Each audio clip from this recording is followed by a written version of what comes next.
Hey YouTube.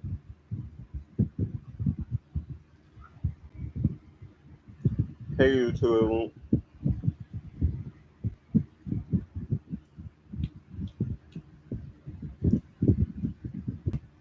I'm back again with another live video.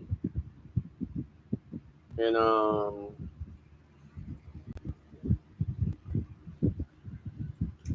this one is what I call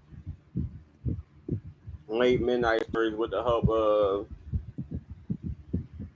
ChatGPT, where I think of an idea,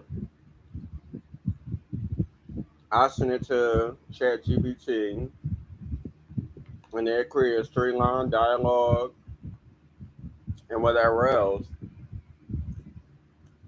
they could come up with using the idea I give them. Mm.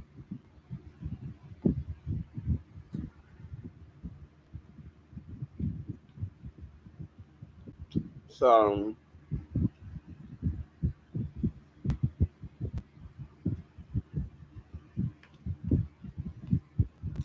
the story I came up with is the story about a half breed single mother of three young boys who moved from Compton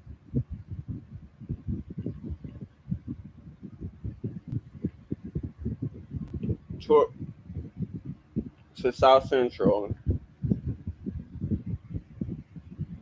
to help take her sons down the right path after learning about the Robert Gummy Center story in Chicago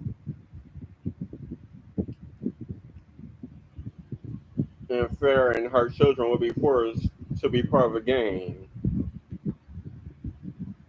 You know,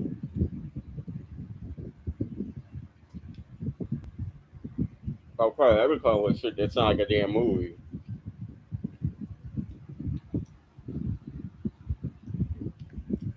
They came up with this story called Sorara South Central, A Mother's Prayer.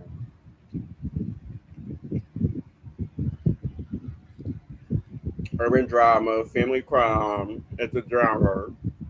The set is 1994 Los Angeles, from Compton to South Central. Then you got the main characters, Maya Serrano.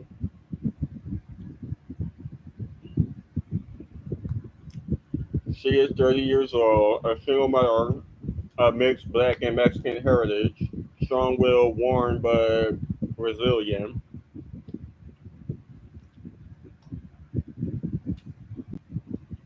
She got a 12-year-old son named Isaiah. He's the eldest son, smart but on the edge of becoming pulled into street life. She got a 9-year-old named Jalen. I don't know.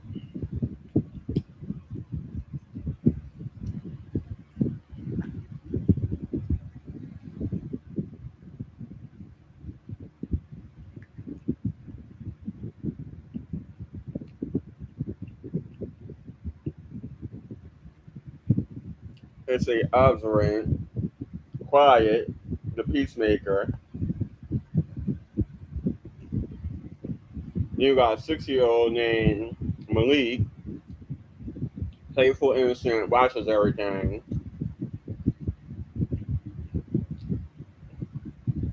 Miss Bernice is 65,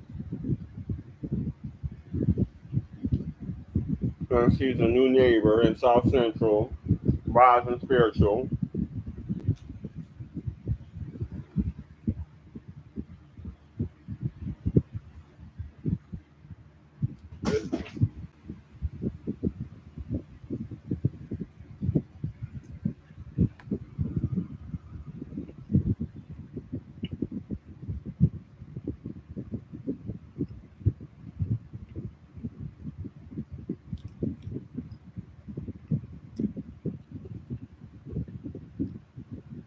The storyline is after witnessing the drive-by shooting,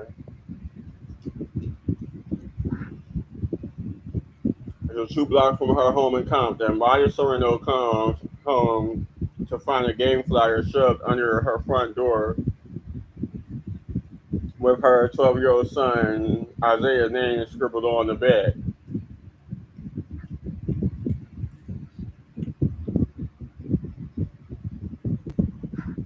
That same night, she watched a news report about Robert Yummy Sandifer, 11-year-old Chicago boy killed by his own gang after murder gone wrong. Something's clicked.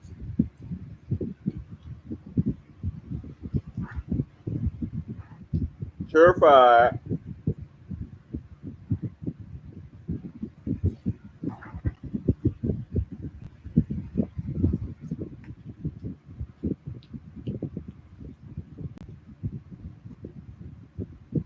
oh shit,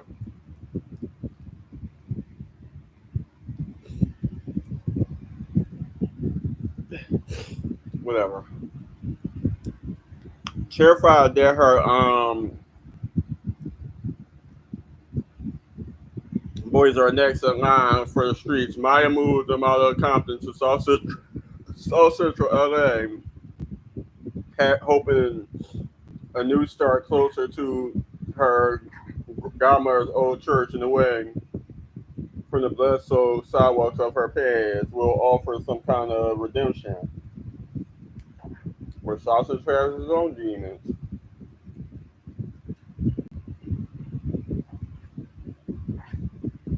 And as Isaiah gets curious about the local street life, Maya must confront her own violent upbringing and use every ounce of strength to steer her sons away from becoming statistics.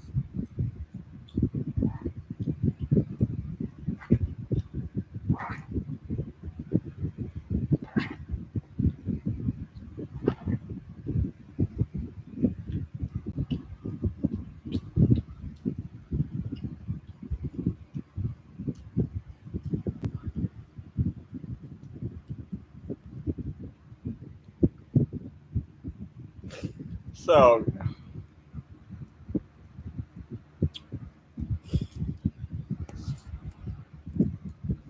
sounds like a good story.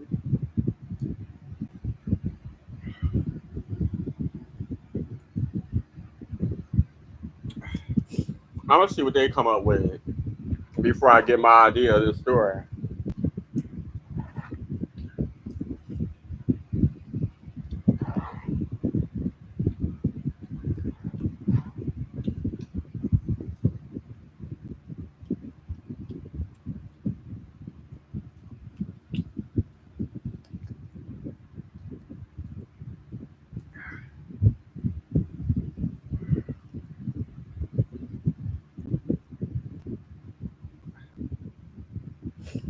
So, Maya parks a Russell Honda Civic, the backpack where clothes, toys, and grocery bags. Isaiah slams the back door. Jalen hosts Malik 810. The neighborhood is loud with music, shouting, and heat. Miss Bernice watches from her porch. You Sarando's girl.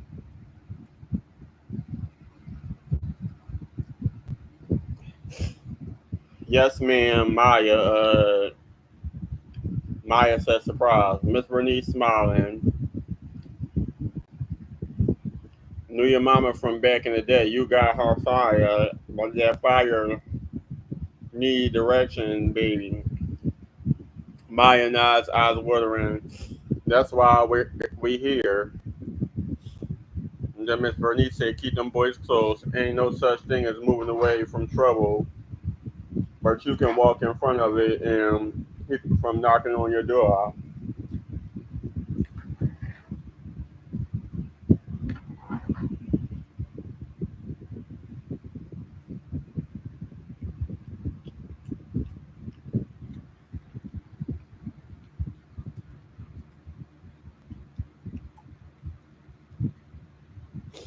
Oh my god, my nose all runny. This is so nasty.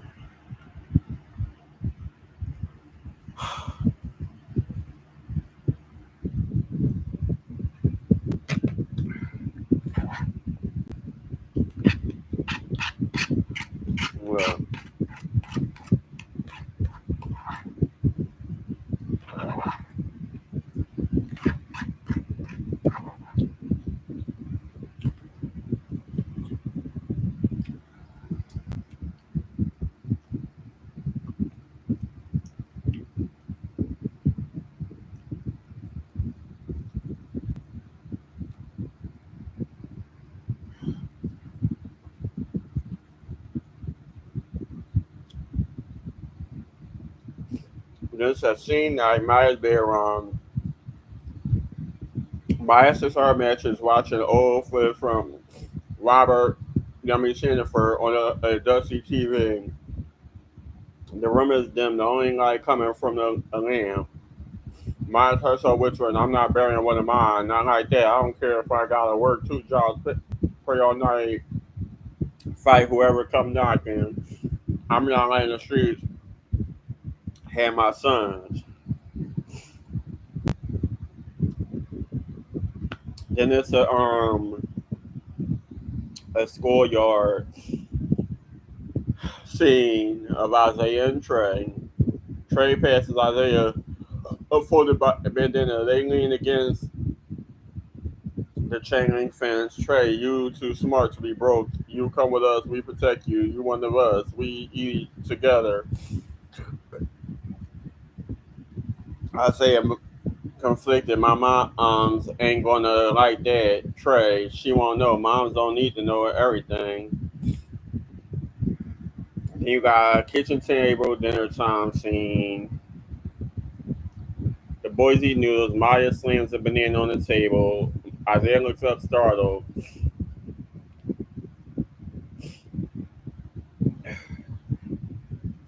Maya said, you think I don't see you, huh? You think I don't know what that color mean? Isaiah defensive. It ain't like that. Trey just. Maya cut him off. Trey don't live here. Trey ain't got no report card with my name on it. Trey ain't gonna cry over your casket. Jalen and Malik go quiet. Maya softening, voice cracking. I'm fighting every day to keep y'all safe. I left my whole life behind for this. Please don't make me bury my baby. Then they got a church scene. Maya partners with Miss Bernice, a few church elders, to start a mentoring program for boys. Isaiah joins reluctantly. Over time, he begins to open up, sharing poetry and sketches. Isaiah reading aloud. I got rage inside. I got dreams too. Trying to walk that line between real and true.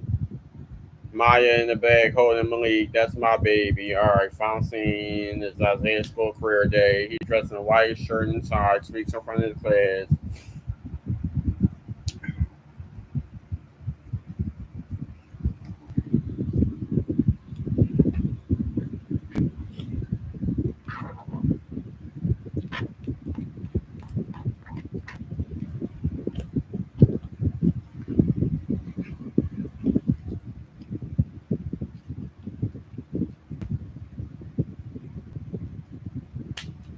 Uh, so I want to change this. This sounds like a damn movie. So I want to keep the story, but I want to change it up a bit. So she had breed, and I wanted to be like she moved. She don't really got to know where to go. She moved from Compton to South Central because her baby father was from Compton, and her baby father.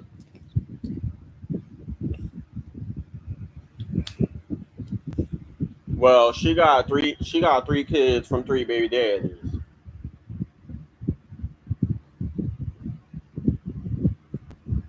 No matter of fact, she got.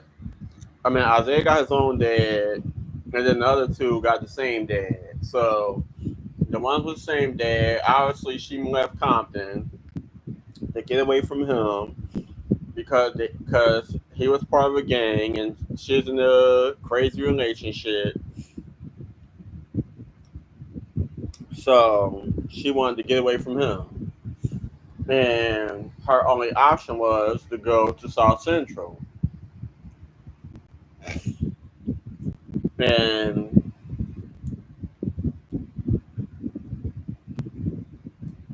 I wanted it to be like she moved in this house and left to her.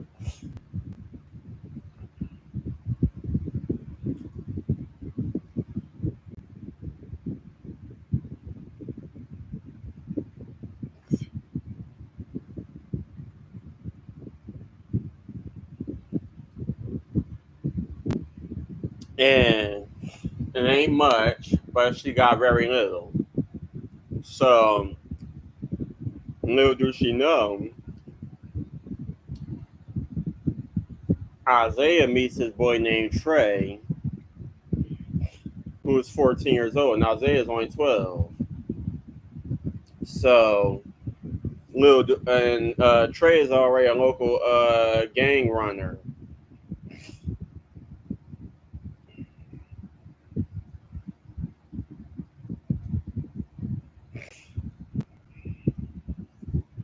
So I want to switch it up. Uh, Trey is a local gang runner, and come to find out, what none of the kids knew, nor did Maya herself knew, that Trey actually is somebody from one of the Bay father's side of his family, who end up finding out about Isaiah, hearing the story that day, is moving out to South Central, and then end up becoming his friend because they go to the same school and stuff. So yeah, once she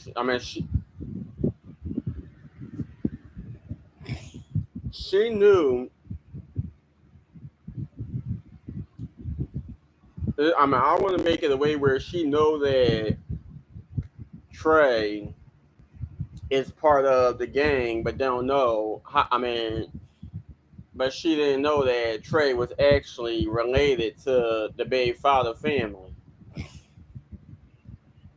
because she only knew him by his first name. She ain't know him by the last name, which is the same last name as the Bay father. And she started noticing a whole bunch of shit and wondering why Isaiah wants to keep on hanging out with this boy Trey. He coming home with bandanas. He dyeing his. He come home with his hair dyed at one point, and she started noticing shit. Come to find out, she already noticed because her baby father was living that life, and she started snapping the hell out and trying to put Isaiah in different programs and trying to find ways to switch his school and keep him away from Trey. So I want to really spice this story up. So I want to have her for a while, but then eventually something to make something happen to Trey, which makes Maya use force to keep her son Isaiah away from him. And when something happened to Trey, that's how she find out that Trey actually is family because he's related to her baby father's family, and that's the reason why him and Isaiah clicked so fast. Also, be going to the same school and hanging around the same friends or whatever the case may be. See, I want something to happen to Trey to the point that now with force, Maya is trying to keep Isaiah away from Trey because not only that, they trying to get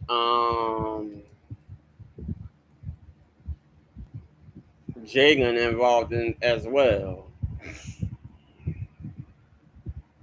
because he is the quiet one. So something happened to Trey.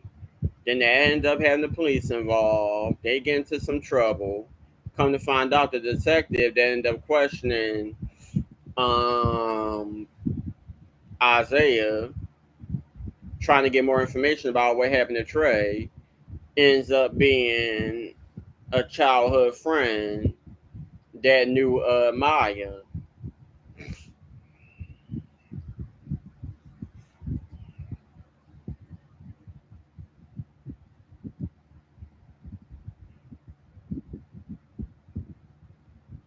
And then somewhere down the line, Detective Barnes and Maya end up getting together.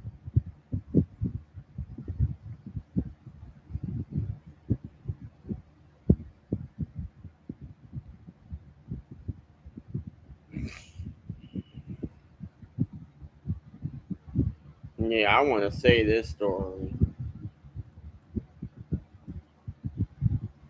This seems like this would be a good one.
I'll be right back. I gotta keep my idea in my head.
My bad, YouTube.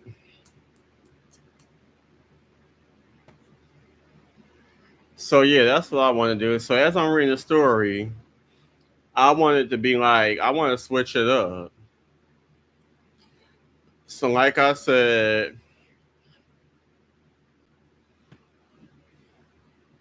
I wanted to give it a little breakdown of what Maya life was like. She ended up having 3 kids. Like I said, I'm gonna read it over. The story is called Saving South Central. A Mother's Prayer. It's a urban drama, family crime. The set is 1994 in Los Angeles, from Compton to South Central. Maya Sorrento is one of the main characters. She's 30, a single mother of mixed black and Mexican heritage, strong-willed, warm but resilient. Then you got her son Isaiah. He's the oldest. He's 12 years old. He's the eldest son, smart but on the edge of being pulled into street life. You got Jalen, who's 9. He's observant, quiet, the peacemaker. Then you got 6-year-old Malik. He's playful, innocent, watches everything. Miss Bernice is a 65-year-old neighbor. When they moved to South Central, she's wise and spiritual.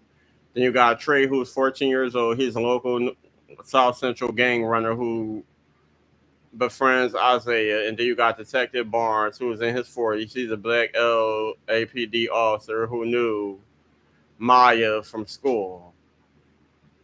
So, like I was saying, um,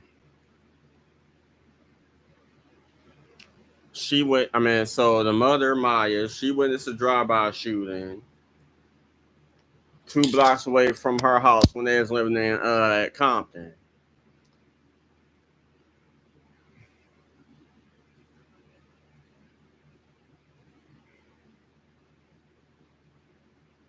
Then say she comes home to find a gang flyer shoved under her front door with her 12-year-old son Isaiah's name scribbled on in the bag.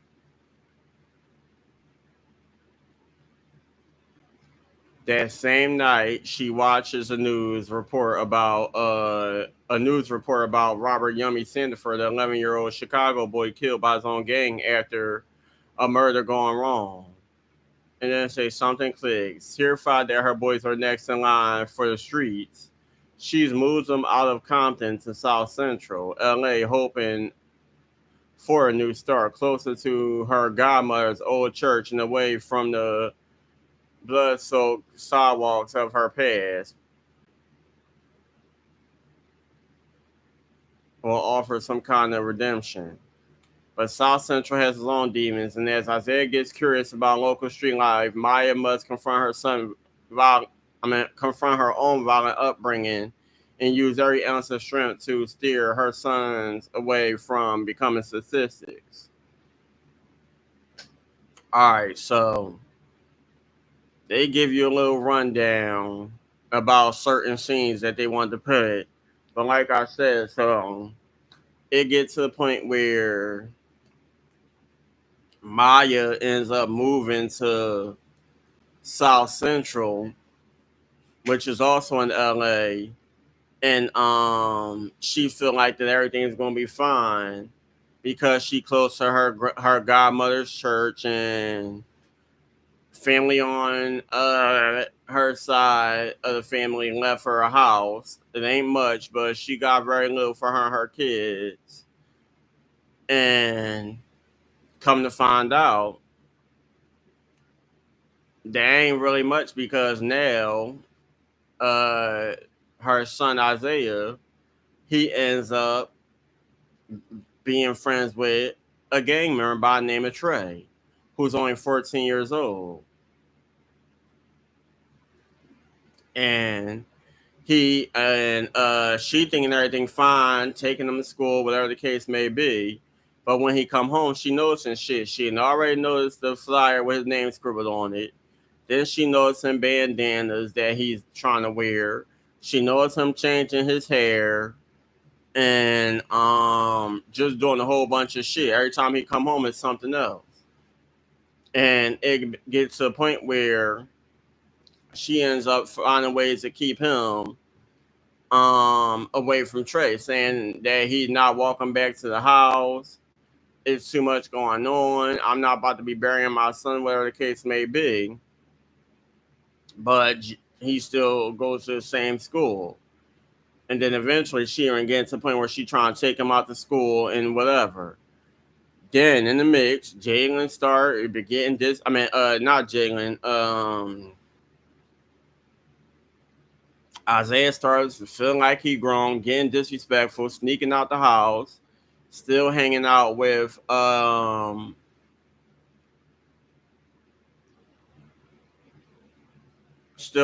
Trey until they get into an incident where Isaiah backs out and Trey ends up getting hurt. Now, during that incident, Isaiah gets caught by the police, and now you're in the detective office. And once the detective ends up finding more information about you, he realized that you are the son of somebody that he grew up with. So now the detective is trying to help Isaiah out due to him being cool with Maya, who's the mom,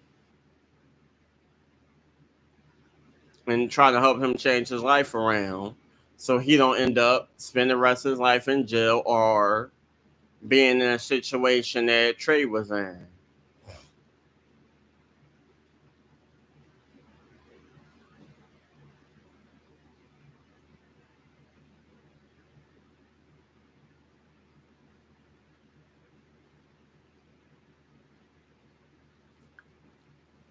So it's got this final scene where it says Isaiah's school career day. Isaiah dressed in a white shirt and tie speaks in front of his class. My mom taught me that just because the world got guns and gangs don't mean I gotta carry both. I almost gave in, but she didn't let me. She prayed, she yelled, she fought for me, and now I want to be a social worker. So no kid gotta go out like Yummy Sandiford. The class Maya stands in the store. I'm in the doorway, eyes glassy. And then it's an end of narration saying they say South Central chews you up and spits you out maybe, but it ain't got nothing on a mama who loves her sons like breath in her lungs. I didn't run from the storm. I became the shelter. Okay. So yeah, I want to spice this story up the best way I can and really, really, really make this unto a good ass story.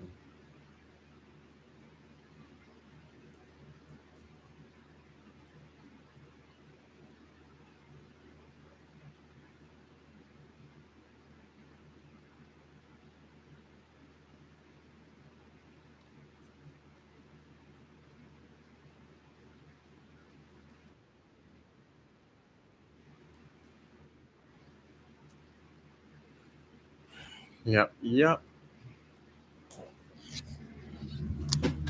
Oh shit. Oh shit got me in the word. This word ain't cold enough.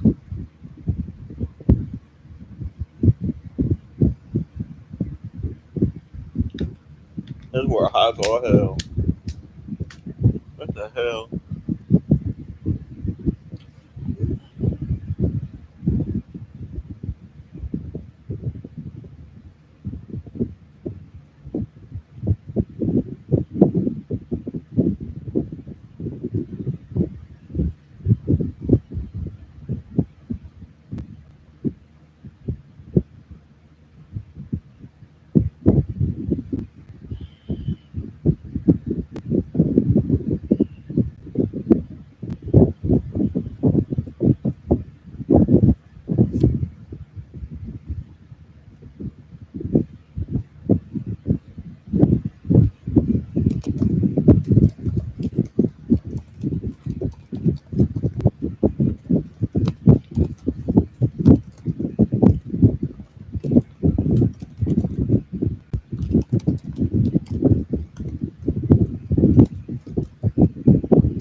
All right, so this is the continued version of the story from what I just read to y'all earlier. So it says Maya waits in the dark, arms crossed, the front door creaks open. Isaiah tiptoes in wearing a red hoodie, sagging jeans, and his hair in tight braids with beads matching game colors. Maya flips on the light. Where the hell you been? She says sharp. Isaiah cough bar at Trey's chilling. Maya, you chilling with a boy that got five older cousins all in prison and a body count behind his name. Isaiah shrugs and tries to walk past her. Maya grabbing his arm. What is this on your neck? She sees a faint tattoo of the number 13 with a crown. Her eyes widen in horror. Maya, you getting tattooed now. You branding yourself for a war you don't even understand. Isaiah pulls away. You don't know what it's like. Ain't nobody looking out for me like they do. Maya voice cracking. I'll look out for you. I'll bled for you. I'll bury your father. Now you trying to make me bury you too?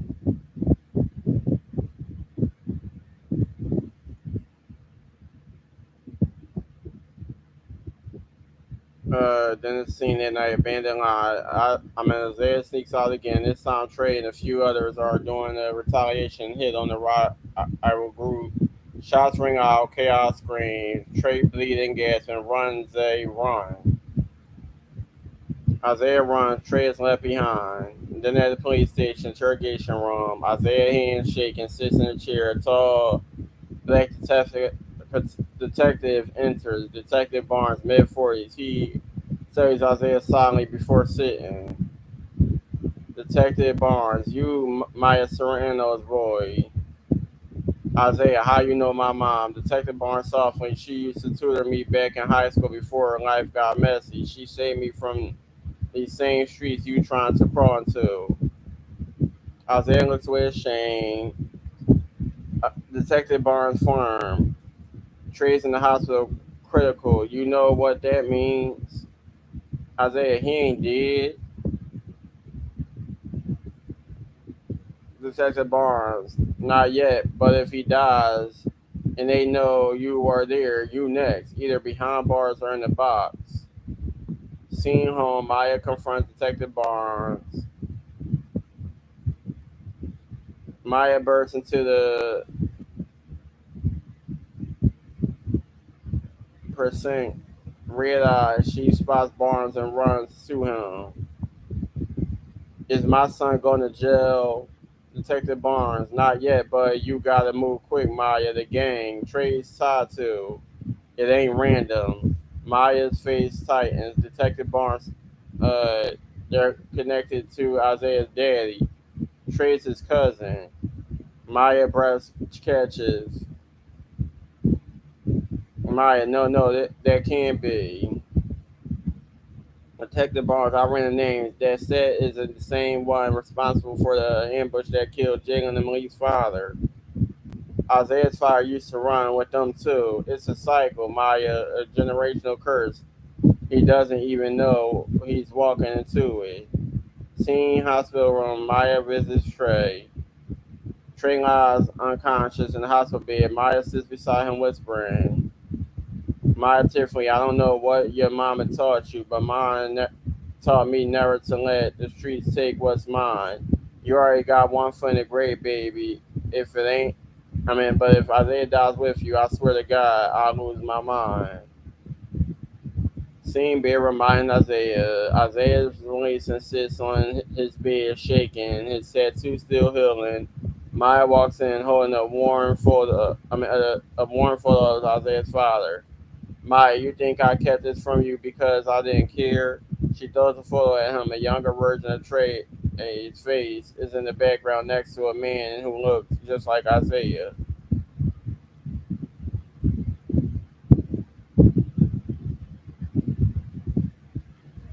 Maya breaking. He didn't die a hero. He died running. Left his boy behind the nail. You're trying to wear his crown. Isaiah choked up. I just wanted to feel like I belong somewhere. Maya, you belong here with me, with your brothers, others' memory. with a chance they never got.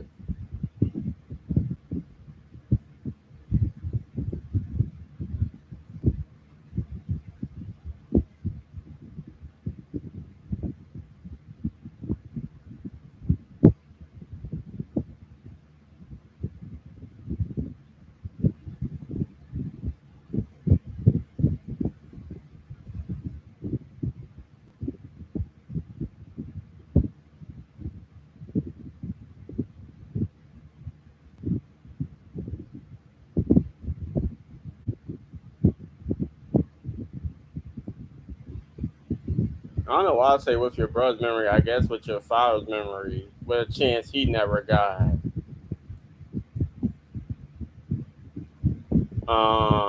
Climax Community Center Youth Forum. My organizer the gang intervention forum with Detective Barnes and Miss Bernice. Isaiah takes the mic. Isaiah, I used to think being tough meant being feared. Now I know being strong means walking away when it's easier to pull a trigger. I ran with a gang that killed my brother's father and almost cost me my life too. The audience is silent, some not, others tear up. Isaiah, but I ain't gonna die for something I don't even believe in. I'm gonna live for my mom and for them. And then montage. Trey survives paralyzed but begins speaking to youth from his wheelchair. Isaiah starts mentoring younger boys in the neighborhood. Maya opens a nonprofit called Mama's Pad for at-risk boys and single mothers. Jalen and Emily's pictures hang over the front desk of the center, labeled "Angels of the Mission."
So it's a lot when it comes to the story. So,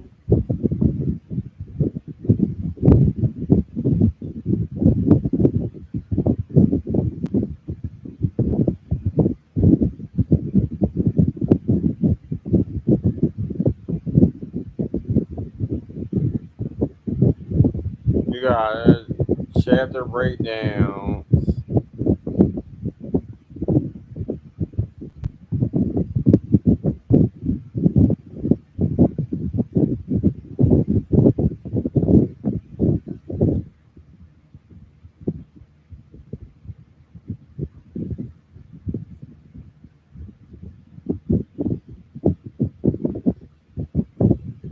Mhm. Yeah, I'm gonna have to.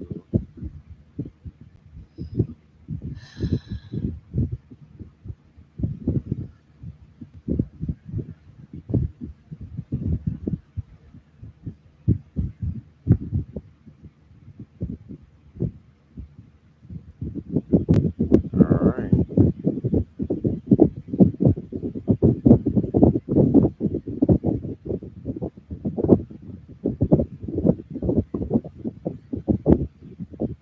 All right, y'all. So what I got so far is because I'm over here doing all this damn editing.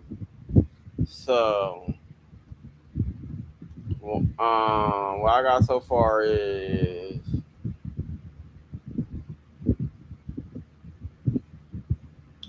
the main themes is urban survival,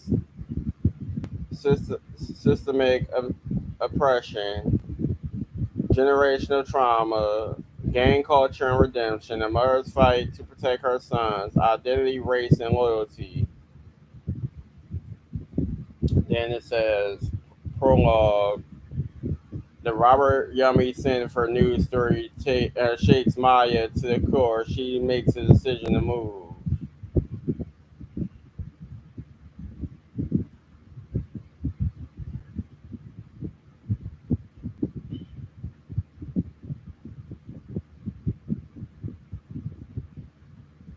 So you got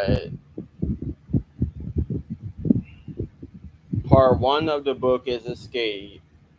Chapter one is Compton Blues, and it speaks about Maya watches her neighborhood decay. A gang flyer with Isaiah's name on it is the last straw. Chapter two is South Central Arrival. New apartment, new rules. Maya meets Miss Bernice and sees a glimpse of hope. Chapter three is Trey. Isaiah meets Trey, a charming but dangerous teen with deep gang ties. Chapter four is Cracks in the House. Isaiah grows distant, new clothes, new hair, disrespect creeps in. Then you got part two, which is called Decent. Chapter 5, Maya discovers Isaiah tattoo in Pearson. The confrontation shatters their bond.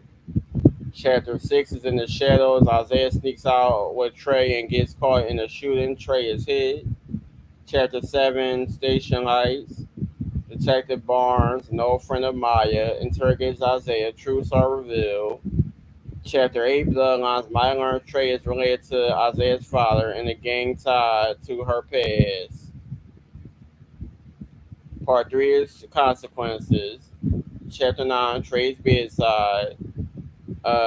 Maya visits Trey in the hospital and sees a lost boy behind the tough phase. Chapter 10, Letters to Ghosts. Isaiah writes letters to his younger brother, deceased father. Guilt and clarity sink in. Chapter 11, the Forum. Isaiah tells his story to a group of local teens. Maya sees him begin to grow. Chapter 12, Maya's Path. Maya starts a support center for at risk boys and struggling mothers.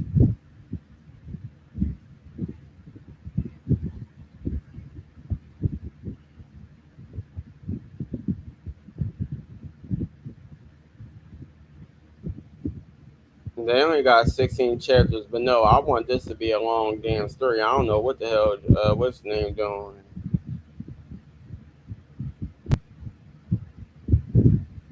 Chapter 12, Mama's Pad. Maya starts as a person for average boys and struggling mothers. Part 4 is Rebirth. Chapter 13, South Central Sons. Jalen and Emily's photos are placed on the center's hall walls. Isaiah hugs Maya Lee. Chapter 14, The Visit. Trey, now paralyzed, visits the center and speaks to kids. The bond between him and Isaiah begins.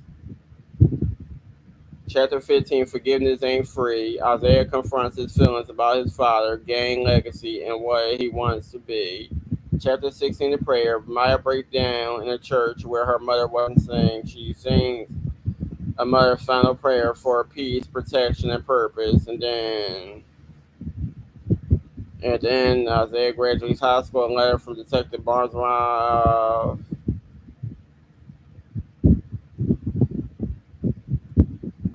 Yeah, we're gonna have to work on this because there's a lot more chapters and a lot more I want to add to this story.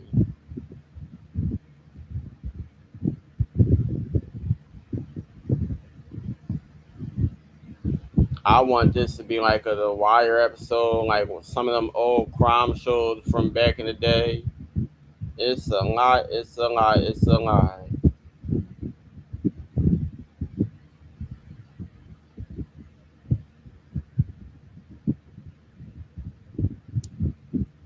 That I want to add to the story. That's what I'm trying to save everything now.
All right, I'll be back, y'all.